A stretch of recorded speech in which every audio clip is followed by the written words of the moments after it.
Hello दोस्तों, राधे राधे, जय माता दी। आप सभी का स्वागत है हमारे चैनल पर। आज मैं लेके आई हूँ जगन्नाथ जी की एक रहस्यमयी कहानी, जिसमें जगन्नाथपुरी में एक एकादशी को एक उल्टा क्यों लटकाया गया था। भक्तों, आज मैं आपको इस कथा सुनाने जा रही हूँ जो जगन्नाथपुरी की पावन धरती से जुड़ी है। एक ऐसी कथा जो आपके मन को छू कर जाएगी, आपकी आत्मा को झंकोर देगी, आपके विश्वास को और भी मजबूत कर देगी। यह कहानी प्रेम की है, भक्ति की है, त्याग की और सबसे बढ़कर भगवान की अपार करुणा की है। तो दोस्तों, कथा शुरू करने से पहले आप सभी से निवेदन है कि शास्त्रों में कहा गया है कि अधूरी छोड़ी गई हुई कथा आपको पाप का भागीदार बना सकता है, इसीलिए अंत तक आप सभी ज़रूर सुनिएगा। और अगर आप चैनल पर पहली बार आए हैं तो चैनल को सब्सक्राइब कर वीडियो को लाइक करके कमेंट सेक्शन में अपना हाजिरी ज़रूर लगाइएगा। तो चलिए दोस्तों, आज जानते हैं, विलम्ब करते हुए सुनते हैं कि यह आज की प्रेरणादायक कथा। कलिंग प्रदास धरती, जहाँ समुद्र की लहरें मंदिर की और दीवारों को चूमती है, जहाँ हर सांस में जय जगन्नाथ गूंज सुनाई देती है, जहाँ पर भगवान स्वयं नील माधव के रूप में विराजमान है। यह वही पवित्र स्थान है जहाँ द्वापर युग से लेकर आज तक भगवान जगन्नाथ, बालभद्र और सुभद्रा और अद्भुत श्रीमूर्ति विराजमान है। लेकिन क्या आप जानते हैं भक्तों, इस पवित्र धाम में एक ऐसी परंपरा है जो पूरे संसार में कहीं नहीं मिलती। जब पूरी दुनिया में एकादशी का व्रत रखा जाता है, जब हर घर में एकादशी माता की पूजा होती है, तब जगन्नाथपुरी में इसको उल्टा लटकाया जाता है। हाँ भक्तों, आपने सही सुना होगा, एकादशी को उल्टा लटका दिया जाता है। क्यों, क्या कारण है, इसके पीछे क्या कोई अपराध किया था, एकादशी में क्या कोई श्राप मिला था, या फिर भगवान की कोई विशेष लीला है। तो आइए मैं आज आपको ले चलता हूँ उस समय में जब यह सब एक घटित हुआ था। यह बात है सतयुग की। तो सतयुग में धर्म और अपने चरम पर था, जब भक्ति की जीवन का आधार थी। उस समय इस धरती पर एक राजा राज करते थे जिनका नाम था महाराज इंद्रधूम। वे विष्णु के परम भक्त थे। उनका पूरा जीवन ही भगवान की सेवा में समर्पित था। महाराज इंद्रधूम का एक ही सपना था, एक ही लक्ष्य था। वे चाहते थे कि भगवान विष्णु उनके राज में, उनकी धरती पर अपना स्वयं प्रकट हो और सदा के लिए वहाँ विराजमान हो जाए।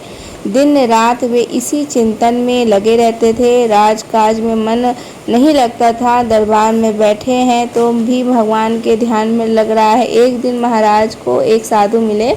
वे साधु कोई और साधारण संत नहीं थे, वे थे महान तपस्वी नारद मुनि के शिष्य।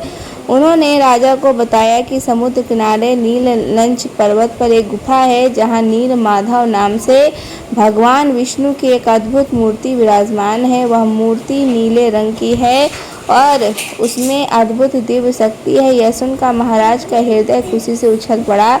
वे तुरंत उठे और अपने मंत्रियों से कहा कि चलो हम उस पवित्र स्थान पर चलते हैं। लेकिन साधु ने उन्हें रोक दिया, कहा कि महाराज धैर्य रखो, वो मूर्ति सबको दर्शन नहीं देती, उसे केवल वही देख सकता है जिसका हृदय पूर्णतया पवित्र है, जिसकी भक्ति में लेश मात्र भी छल कपट ना हो। महाराज ने कहा, तो फिर मैं कैसे जा सकता हूँ। साधु मुस्कुराए और बोले, तपस्या करनी होगी महाराज, कठोर तपस्या और सबसे बढ़कर एकादशी व्रत का पालन करना होगा। एकादशी माता की कृपा से ही आप भगवान को प्रसन्न होते हैं। यह सुनकर महाराज ने उसी क्षण से एकादशी व्रत का संकल्प ले लिया।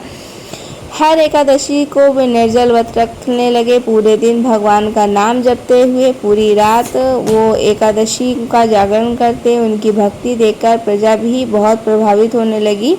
धीरे धीरे पूरे राज्य में एकादशी का महत्व बढ़ने लगा। इस तरह 12 वर्ष बीत गए। 12 वर्ष की यह पूरी कठोर तपस्या, 12 वर्ष निरंतर व्रत, महाराज का शरीर कमज़ोर हो गया था।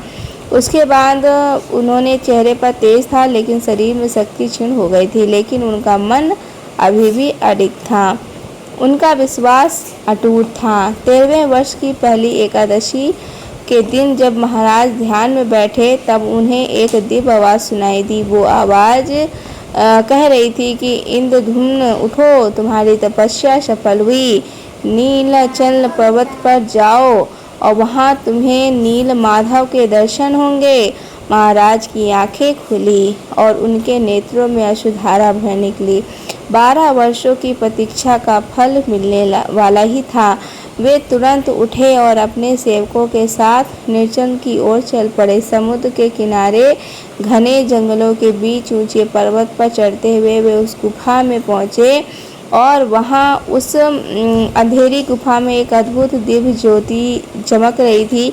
उस ज्योति के बीच में विराजमान थे नील माधव, भगवान विष्णु का वो अद्भुत रूप। महाराज गिर पड़े, उनके चरणों में रोने लगे, हिचकियां बंद गईं और 12 वर्षों तक महाराज सचित भाव फूट पड़ा। वे बोले, हे प्रभु, मैं धन्य हो गया, मेरा जीवन सफल हो गया, अब मुझे कुछ नहीं चाहिए। लेकिन भगवान ने उनसे कहा, नहीं इंद्रधनु, अभी तुम्हारा काम पूरा नहीं हुआ है। तुम्हें एक भव्य मंदिर बनवाना है जहाँ मैं सदा के लिए विराजमान रहूँगा। लेकिन यह मूर्ति नहीं, एक नया रूप, एक अद्भुत रूप जो पहले कभी नहीं देखा गया। महाराज ने पूछा, कैसे प्रभु? भगवान बोले, धैर्य रखो, समय आने पर सब स्पष्ट हो जाएगा। तुम मंदिर बनवाना शुरू करो, जब मंदिर तैयार होगा तब मैं स्वयं अपने नए रूप में प्रकट हो जाऊंगा। महाराज वापस लौटे। उनके मन में उत्साह था, लेकिन एक जिज्ञासा भी थी, वे नया रूप कैसा होगा? लेकिन उन्होंने सोचा, यह तो भगवान की ही लीला है, समय आने पर जब सब पता चल जाएगा। महाराज ने तुरंत मंदिर का निर्माण कार्य शुरू करा दिया। देश विदेश से कारीगर बुलाए गए, सब अच्छे शिल्पकार, सबसे कुशल कलाकार। सोने चांदी का उपयोग किया गया, रत्नों का उपयोग किया गया, सजाया गया। यह मंदिर ऐसा होना था कि स्वर्ग के देवता भी देखकर ईर्ष्या करने लगे। मंदिर का निर्माण चल रहा था, महीनों बीत गए, मंदिर की दीवारें खड़ी हो गई और गुतबंद जैसा बन गया। अब केवल मूर्तियों की प्रतीक्षा थी। एक दिन समुद्र में तूफान आया, भयंकर तूफान, ऐसा तूफान कि सब डर गए। लेकिन तूफान के बाद समुद्र तट पर एक विशाल नीम का पेड़ आकर गिरा। वो कोई साधारण पेड़ नहीं था, उसमें से एक दिव्य सुगंध आ रही थी, एक अद्भुत तेज निकल रहा था। महाराज को खबर मिली, वे दौड़े आए। उन्होंने समझ लिया कि यह भगवान की ही संकेत है। उन्होंने घोषणा कराई कि जो कोई भी इस पेड़ से मूर्ति बना सकता है वह आगे आए। लेकिन कोई नहीं आया, क्योंकि वह पेड़ अद्भुत था। कोई औजार उस पर काम नहीं कर रहा था। उन छीनी टूट जाती थी, आरी टूट जाती थी, कोई भी कारीगर उसे काट नहीं पा रहा था। महाराज चिंतित हो गए, इतना बड़ा मंदिर बना लिया, अब मूर्तियाँ कैसे बनेंगी? वे रोज उस पेड़ के पास आते और भगवान से प्रार्थना करते, हे भगवान। एक दिन बूढ़े ऐसे बड़ आए, उनके साथ उनका पोता भी आया था। बूढ़े बाड़ी ने कहा कि महाराज, मैं यह मूर्तियाँ बना दूंगा, लेकिन एक शर्त है, 21 दिन तक एक बंद कमरे में काम करूंगा। उस दौरान कोई भी उस नए कमरे का दरवाज़ा नहीं खोलेगा। उसके बाद 21 दिन बाद मूर्तियाँ तैयार होंगी। महाराज को यह शर्त अजीब लगी, लेकिन उन्होंने कोई और रास्ता भी नहीं दिख रहा था। उन्होंने कहा कर दी। बूढ़े बाड़ी को और उनके पोते के नीम को पेड़ के एक बड़े कमरे में रखवाया और अंदर से दरवाज़ा बंद कर लिया। अब इंतज़ार शुरू हुआ। इंतज़ार, पहला दिन बीता, दूसरा दिन बीता। कमरे के अंदर से हथौड़ी और छीनी की आवाज़ें आने लगीं, आ रही थी। महाराज रोज आते और दरवाजे के बाहर खड़े होकर भगवान का नाम जप करते और फिर चले जाते। दरवाजा दिन आया, अभी आवाज़ें आ ही रही थी। महाराज को विश्वास हो गया था कि काम हो रहा है। उसके बाद 11वां दिन भी आया। यह एकादशी का दिन था। महाराज ने उस दिन भी व्रत रखा।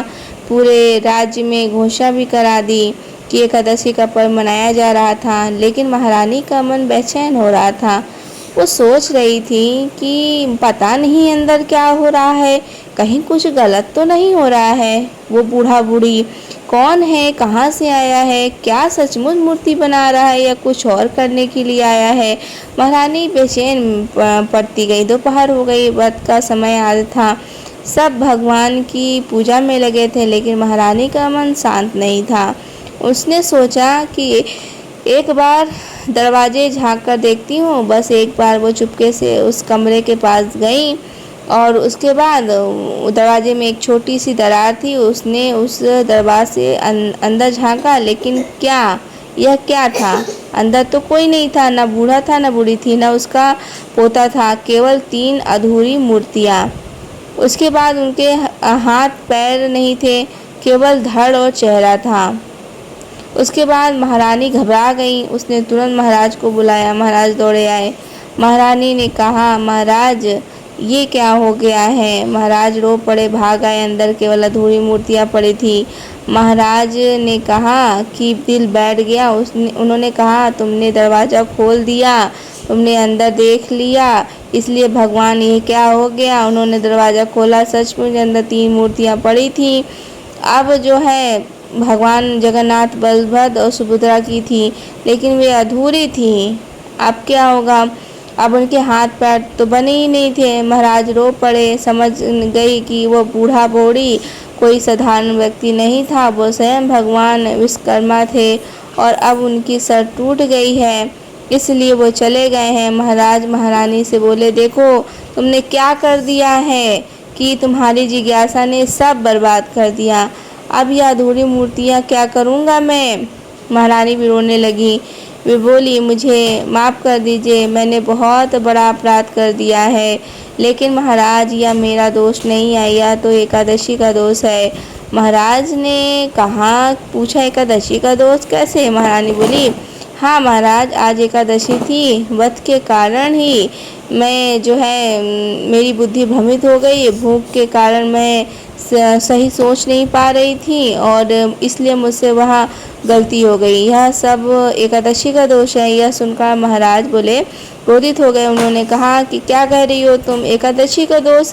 एकादशी तो पवित्र है। एकादशी की कृपा से ही मुझे भगवान के दर्शन हुए हैं और तुम एकादशी को ही दोष ठहरा रही हो। लेकिन महारानी अपनी बात पर अड़ी रही। वो बोली, नहीं महाराज, यह एक एकादशी कारण ही हुआ है। उपवास के कारण मेरी बुद्धि काम नहीं कर रही थी।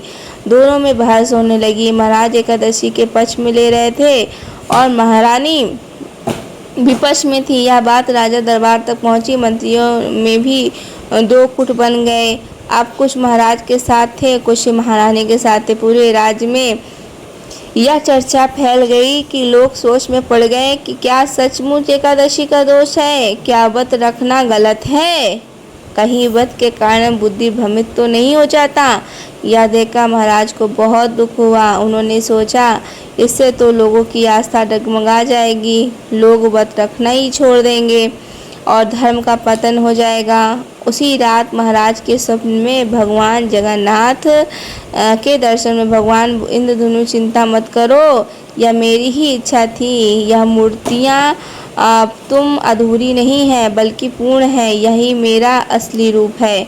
मैं चाहता हूँ कि भक्त मुझे इसी रूप में पूजे।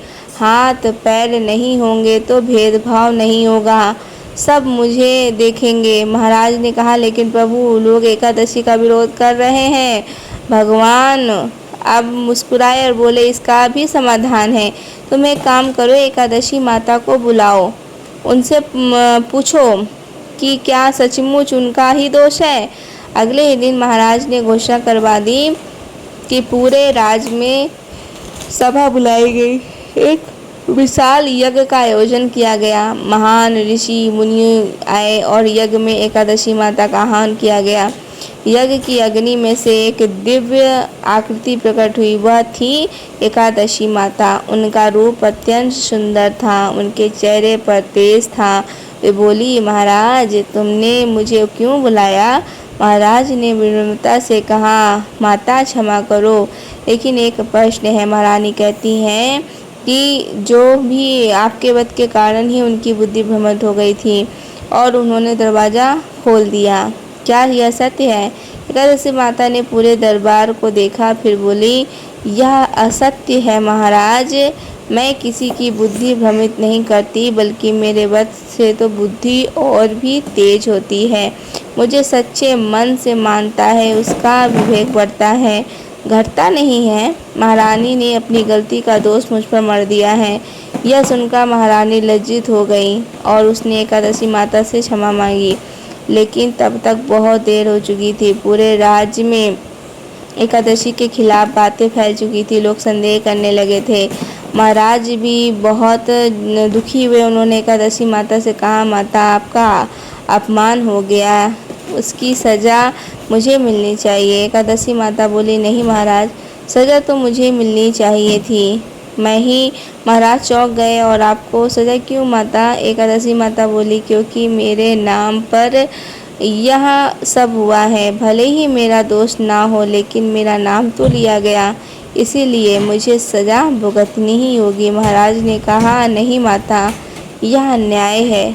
लेकिन एकादशी माता अपनी निर्णय पर अड़िग रही। वे बोली, महाराज, मैं यह सज़ा स्वीकार करती हूँ, लेकिन एक शर्त है। यह सज़ा ऐसी होनी चाहिए कि पूरे संसार में सबको पता चले कि एकादशी को सज़ा मिले, तभी लोगों का संदेह दूर होगा, तभी लोग फिर से एकादशी व्रत रखने लगेंगे। महाराज सोच में पड़ गए और कैसी सज़ा दी जाए। तब भगवान ने, जगन्नाथ ने उन्हें प्रेरणा दी। महाराज ने घोषणा दी कि आज से जगन्नाथपुरी में हर एकादशी को सज़ा के रूप में उल्टा लटकाया जाएगा। मंदिर में एकादशी को उल्टा लटकाया जाएगा, ताकि पूरा संसार देख सके कि एकादशी को सज़ा मिली है। एकादशी माता मुस्कुराई और उन्होंने कहा कि यह सज़ा मुझे स्वीकार है। साथ ही उन्होंने यह भी कहा कि लेकिन याद रखना कि अपने भक्तों के लिए यह सब सह रही हूँ, और उसके बाद उनकी आस्था बनी रहे, उनका विश्वास बना रहे। और उसी दिन से जगन्नाथपुरी में हर एकादशी को उल्टा लटकाया जाने लगा। पूरे संसार में यह खबर फैल गई। लोग आश्चर्यचकित थे, सब सोच रहे थे कि जगन्नाथपुरी में एकादशी को क्यों सज़ा मिली, लेकिन भक्तों, ये सज़ा नहीं थी, यह तो एकादशी माता का महान त्याग था, जो कि उन्होंने अपना अपमान सहा ताकि लोगों की आस्था बनी रहे। उन्होंने अपनी प्रतिष्ठा दांव पर लगा दी ताकि धर्म की रक्षा हो सके। और जब लोगों ने यह समझा तो उन्हें एकादशी माता के त्याग का पता चला, तब उनकी आस्था और भी बढ़ गई। लोग और भी श्रद्धा से एकादशी व्रत रखने लगे। पूरे भारत में एकादशी का महत्व बढ़ गया। महाराज इंद्रधनु ने उन अधूरी मूर्तियों को ही भव्य मंदिर में भगवान जगन्नाथ, बलदेव और सुभद्रा के रूप में आज भी विराजमान हैं। वे अधूरी ही नहीं भक्तों, वे पूर्ण है, क्योंकि भगवान को हाथ पैर की ज़रूरत नहीं है, वो तो भक्ति से प्रसन्न होते हैं, रूप से नहीं। और आज भी जब जगन्नाथपुरी में एकादशी आती है तो एकादशी माता को उल्टा लटकाया जाता है। और यह मत सोचिए कि अपमान है, बल्कि यह याद कीजिए कि उस महान त्याग को जो एकादशी माता ने किया था। याद कीजिए कि कैसे उन्होंने अपनी प्रतिष्ठा का बलिदान किया ताकि धर्म की रक्षा हो सके। और यह भी याद रखिए कि महारानी ने जो गलती की थी वह एकादशी के कारण नहीं थी, वह तो उनकी अपनी जिज्ञासा थी और अधर्म का परिणाम था। एकादशी व्रत में प्रवृत्त है, वह बुद्धि को भ्रमित नहीं करता। साथ ही वो बल्कि यह भी स्पष्ट बनता है कि आज पूरे संसार में लोग जानते हैं कि जगन्नाथपुरी में एकादशी को उल्टा लटकाया जाता है, और सब वे इसका कारण जानते हैं, तो उनको आस्था और भी बढ़ जाती है और वे अभी श्रद्धा से एकादशी व्रत रखने लगते हैं। जब आप एकादशी व्रत रखें तो पूरे मन से रखिए, श्रद्धा से रखिए, विश्वास से रखिए। याद रखिए, यह केवल भोजन का त्याग नहीं है, यह तो अपने मन को अशुद्धियाँ का त्याग है, यह आपके विकारों का त्याग है।